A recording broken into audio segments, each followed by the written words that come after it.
World championship of legends में भारत ने पाकिस्तान के खिलाफ राउंड मैच के बाद सेमीफाइनल खेलने से भी इनकार कर दिया। WCL के इंतजामिया ने पाकिस्तान चैंपियंस को वॉक ओवर दे दिया। फाइनल में पाकिस्तान का मुकाबला ऑस्ट्रेलिया या जुनूबी अफ्रीका से होगा।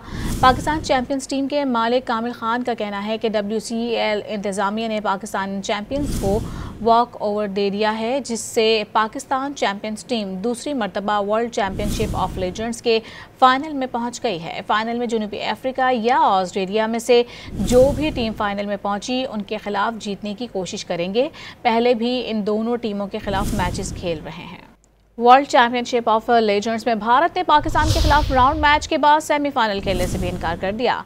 WCL के इंतजामिया ने पाकिस्तान चैंपियंस को वॉक ओवर दे दिया। फाइनल में पाकिस्तान का मुकाबला ऑस्ट्रेलिया या जुनूबी अफ्रीका से होगा। पाकिस्तान चैंपियंस टीम के मालिक कामिल खान का कहना है कि WCL इंतजामिया ने पाकिस्तान चैंपियंस को वॉक ओवर दे दिया है, जिससे पाकिस्तान चैंपियंस टीम दूसरी मरतबा वर्ल्ड चैंपियनशिप ऑफ लेजेंड्स के फाइनल में पहुंच गई है। फाइनल में जुनूबी अफ्रीका या ऑस्ट्रेलिया में से जो भी टीम फाइनल में पहुंची उनके खिलाफ जीतने की कोशिश करेंगे। पहले भी इन दोनों टीमों के खिलाफ मैचेस खेल रहे हैं।